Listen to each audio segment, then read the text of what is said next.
pessoal, vamos aqui agora continuar a segunda parte das nossas resoluções de questões do Enem 2019.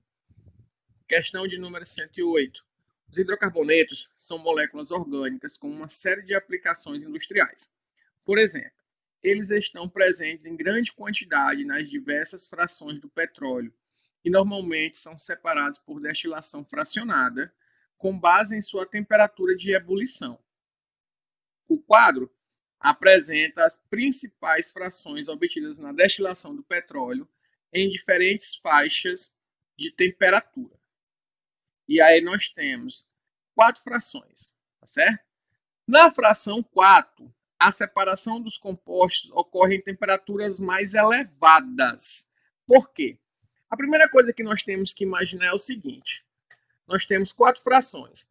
A fração 1, eu tenho até 20 graus de temperatura, e aí eu tiro gás natural e gás de cozinha, porque eles possuem, olha só, cadeias com 1 a 4 carbonos.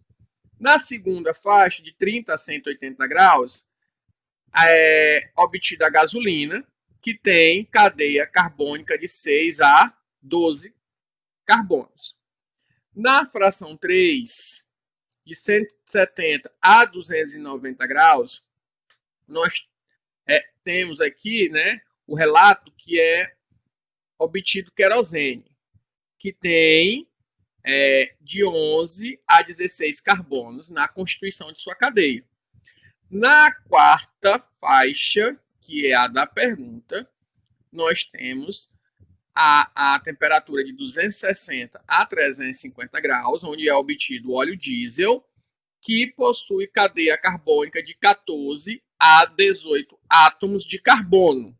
Observe, primeira coisa, quando se vai aumentando a temperatura, vai se aumentando a quantidade de carbonos presente na cadeia obtida. Não é isso? Pronto. Segundo ponto, nós temos que lembrar lá do segundo ano, tá certo? Ou lá do primeiro ano, que quanto maior a quantidade de átomos presente numa cadeia, seja ela qual for, maior é a interação entre as forças que unem esses átomos. Quais são essas forças, professor? Lá nós vimos que tinha a dipolo induzido, que era quando tínhamos átomos do mesmo tipo, não é isso? Tínhamos dipolo-dipolo, quando tínhamos átomos de eletronegatividades diferentes, e tínhamos a força de hidrogênio, a ponte de hidrogênio, ou ligação de hidrogênio, que era quando o hidrogênio se ligava a flúor, oxigênio e nitrogênio. Não é isso? Pois bem, qual dessas três se encaixa aqui na nossa questão? É a força de polo induzido, porque como na cadeia é um hidrocarboneto que só tem carbono e hidrogênio, então eu tenho átomos iguais. E a força que une esses átomos é a força do tipo de polo induzido. Só que, o que é que nós estamos vendo? Quanto maior a cadeia, maior é a intensidade dessa força entre as moléculas, não é isso? Logo, a resposta é a letra D. As forças intermoleculares são mais intensas, tá? Guardem isso com vocês. Quanto maior a cadeia carbônica, quanto maior a cadeia orgânica, maior será a força intermolecular. Então, maior será o seu ponto de fusão e ebulição, tá certo? Logo, a resposta é letra D.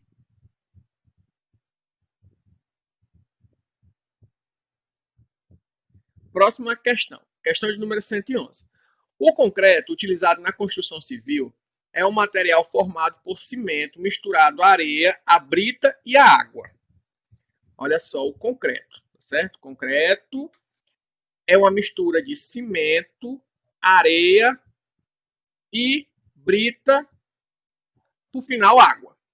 A areia é normalmente extraída dos leitos de rios e a brita oriunda da fragmentação de rochas. Impactos ambientais gerados no uso do concreto estão associados à extração de recursos minerais e ao desgaste indiscriminado deste material. Na tentativa de reverter este quadro, foi proposta a utilização de concreto reciclado, moído em substituição ao particulado rochoso graúdo na fabricação de novo concreto, obtendo um material com as mesmas propriedades que o anterior. O benefício ambiental gerado nessa proposta é a redução de extração da brita, extração de areia, consumo de água, consumo de concreto ou fabricação de cimento. São as cinco certinhos. Professor, que conteúdo é esse? Olha só, esse conteúdo ele tem a ver com química ambiental, que nós vimos quando estamos estudando algum conteúdo que tem alguma relação com o cotidiano também. Mas lembra que eu falei para vocês que quando tiver uma questão dessa do Enem, se a gente lê ela com bastante cuidado, com bastante atenção, a gente consegue responder ela só pelo enunciado. Não consegue? Olha só. O que a questão diz uma parte aí, ó? Foi proposta a utilização de concreto reciclado moído em substituição ao rochoso graúdo. De onde é que vem o rochoso graúdo? Lá da brita, porque a brita é oriunda de fragmentação de rochas, tá certo? Então, se eu vou tirar essas partículas rochosas graúdas, o que é que eu coloco no concreto que tem de origem rochosa? É a brita. Então, eu vou tirar a brita do concreto. Eu vou substituir a brita o concreto reciclado. Então, qual é o benefício que eu vou ter? Eu vou reduzir, eu vou diminuir a extração da brita. Tá certo? Eu vou reduzir a extração da brita. Então, observem aqui a questão, ela mesmo interpretada, quando interpretada foi se obtido, se deu a resposta. Tá certo? Então, sempre que tiver uma questão assim, leiam ela minimamente detalhada, olhem ela com cuidado, com carinho, que vocês vão marcar com certeza a resposta correta. Próxima questão. Questão de número 112. A fluidez da membrana celular é caracterizada pela capacidade de movimento das moléculas componentes dessa estrutura. Os seres vivos mantêm essas propriedades de suas formas, controlando a temperatura e alterando a composição lipídica da membrana. Neste último aspecto, o tamanho e o grau de insaturação das caudas hidrocarbônicas dos fosfolipídios, conforme representado na figura, influenciam significativamente a fluidez. Isso porque, olha só, quanto maior for a magnitude das interações entre os fosfolipídios, menor será a fluidez da membrana. Aí está a representação. Cabeça polar, essa quebrazinha indica que tem uma insaturação e a cauda hidrocarbônica, né?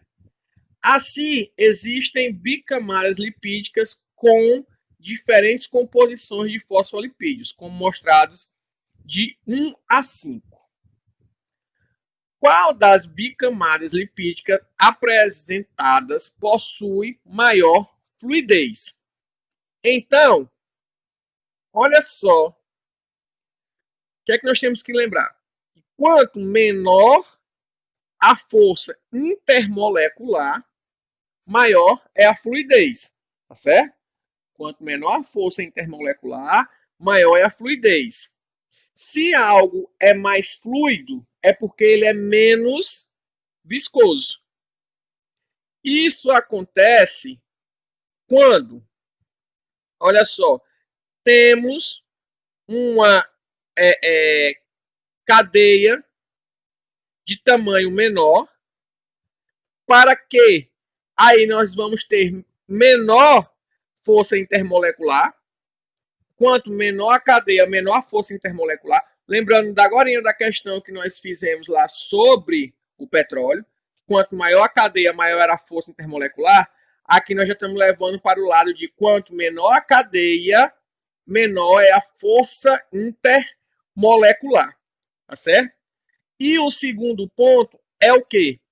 Quanto maior o grau de insaturação, que essas dobrinhas que está aí marcada, menor o contato entre as caudas hidrocarbônicas, diminuindo a força intermolecular.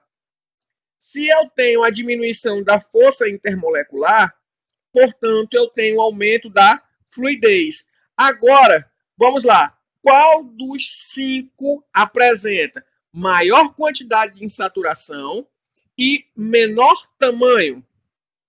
É a 2.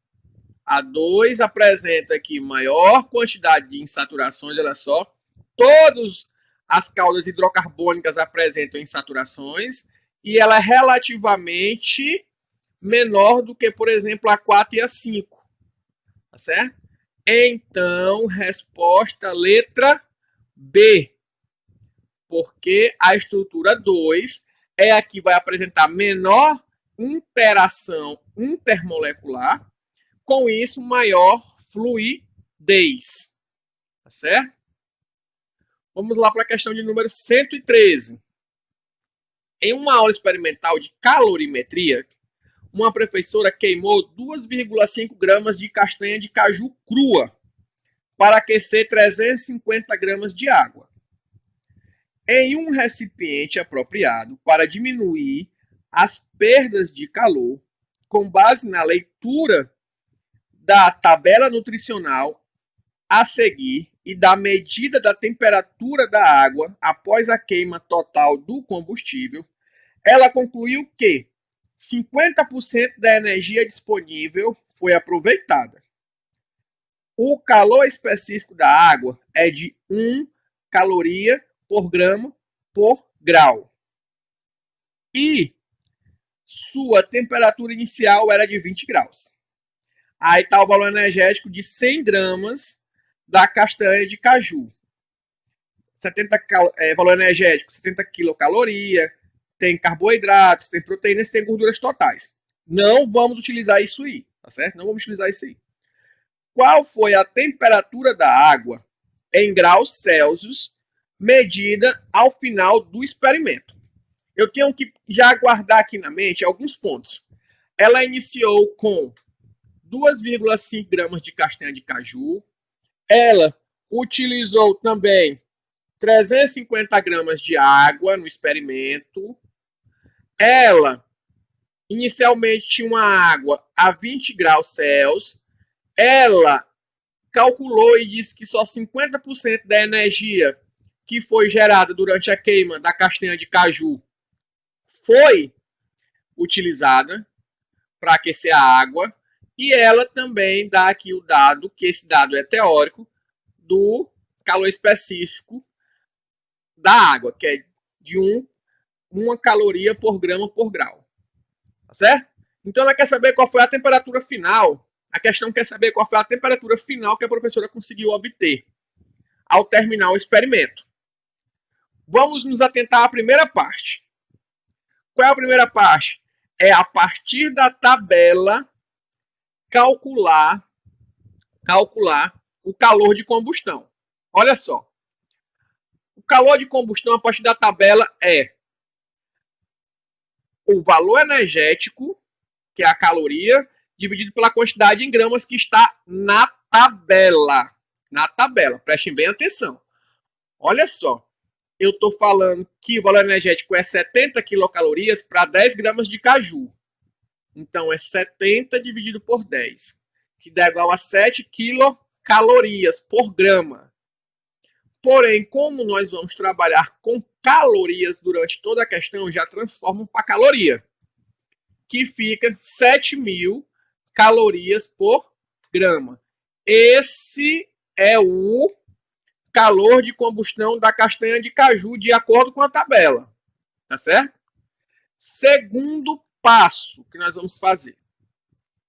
Nós vamos calcular o calor produzido pela quantidade de castanha que a professora colocou no experimento.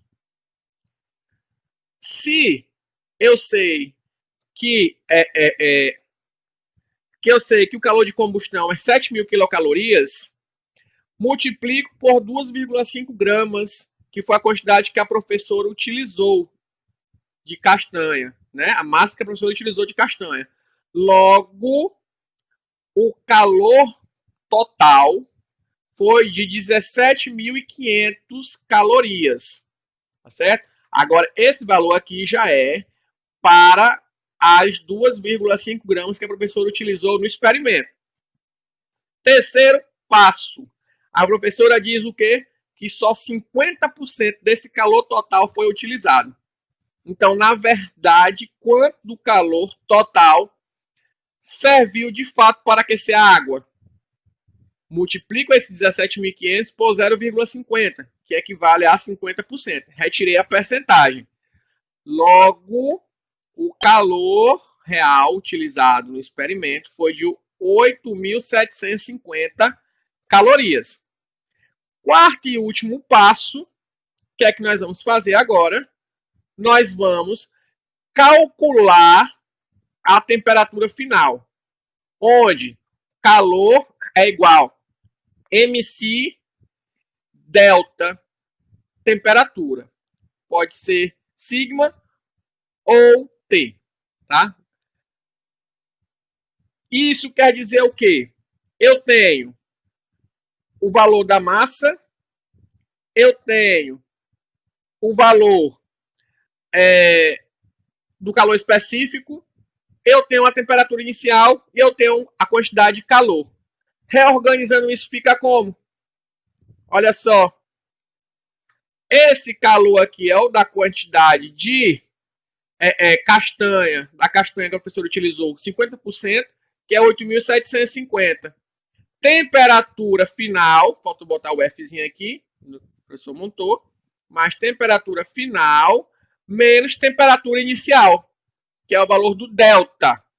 Então, é o final menos 20, que era o inicial, dividido por 350, que era a massa de água inicial, vezes 1, que é o calor específico. Reorganizando isso matematicamente, eu tenho que a temperatura final é igual a 45 graus. Olha só. Estão vendo? Precisamos de 4 passos fundamentais e chegamos à temperatura final de 45 graus. Resposta letra C. Certo? Vamos para a próxima questão.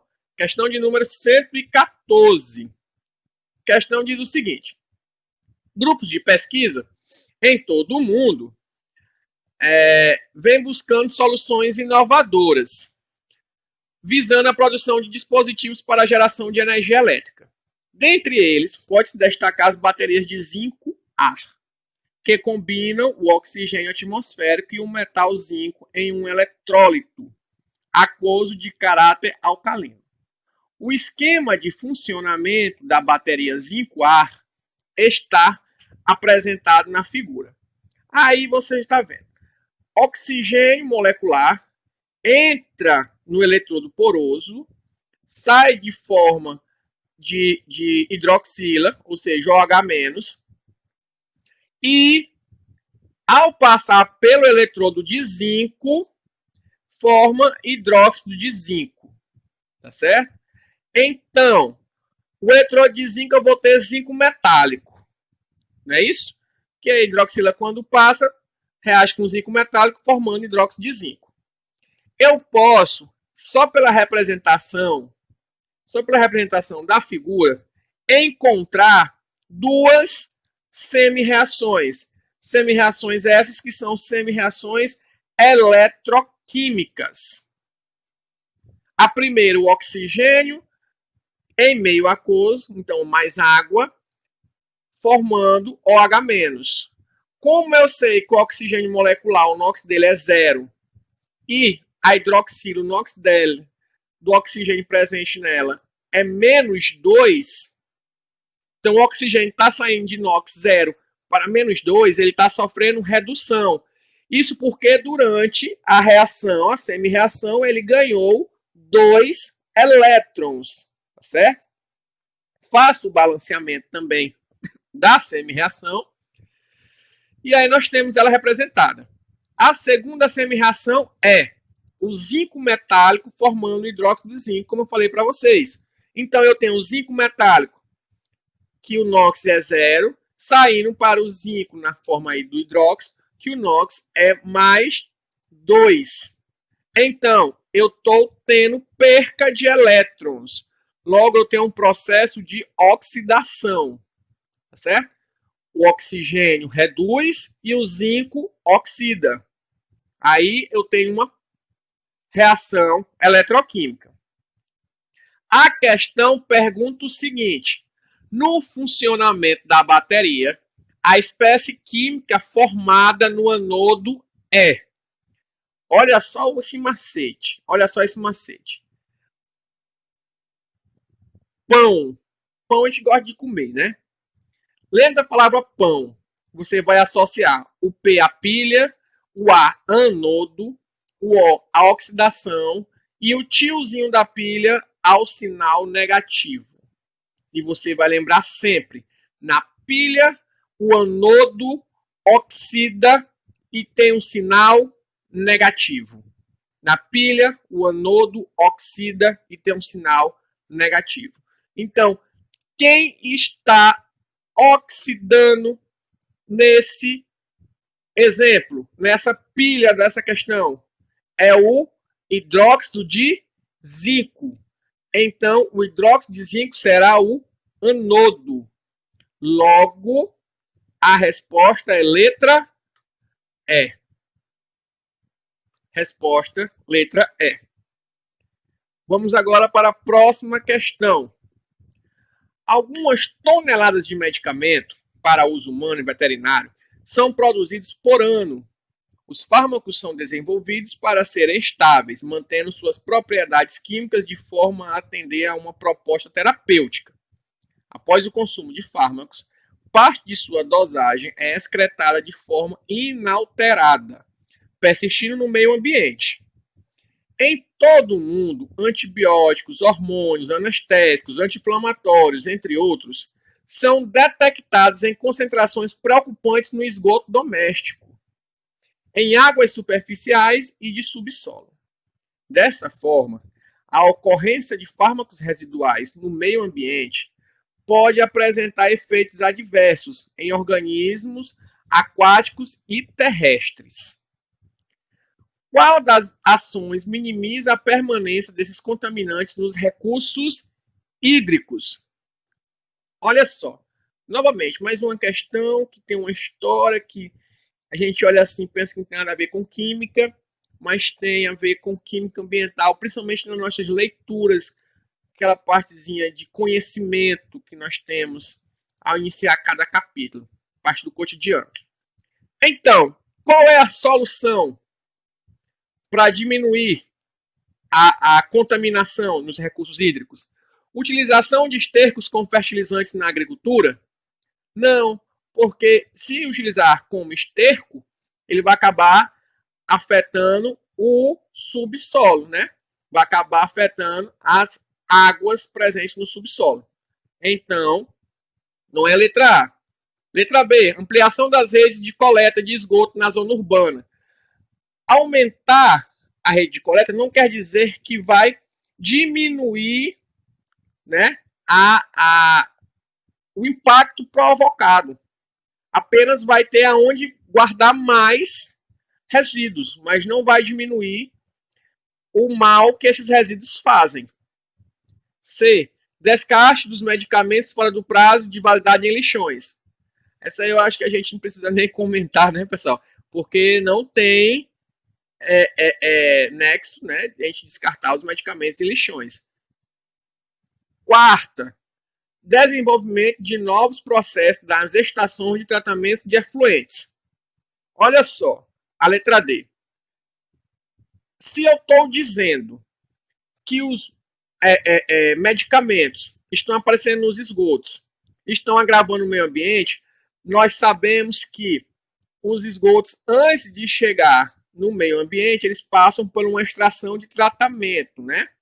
Para que aí possam ser retirados os poluentes dos esgotos e a água tenha, teoricamente, a sua forma mais limpa possível, retornando aos rios. Não é isso? Só que o texto deixa bem claro que a atual forma de tratamento não está diminuindo a presença de fármacos, a ocorrência de fármacos, porque é encontrado fármacos no subsolo e nas águas de superfícies, ou seja, nos rios. Logo, o que tem que se fazer? É aperfeiçoar a forma de tratamento. Ou seja, fazer com que essa forma de tratamento que será proposta, uma nova forma de tratamento, possa também diminuir a ocorrência de fármacos, possa também separar os fármacos da água. Porque está se vendo pelo texto que atualmente o fármaco não se separa da água. E a culpa é da forma que a água está sendo tratada. Então, o correto é desenvolver um novo processo, tá certo?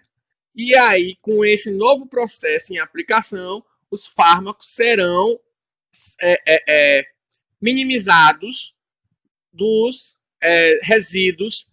Então, vai aí minimizar a ocorrência deles nas águas de superfícies, que são os rios, e no subsolo.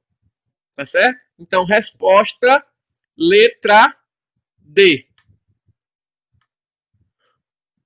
Pessoal, nós vamos ficando a parte 2 por aqui, para que o vídeo não fique longo. E na parte 3, prometo, será a última parte. E aí nós vamos findar a resolução dessa prova de 2019. Tá certo?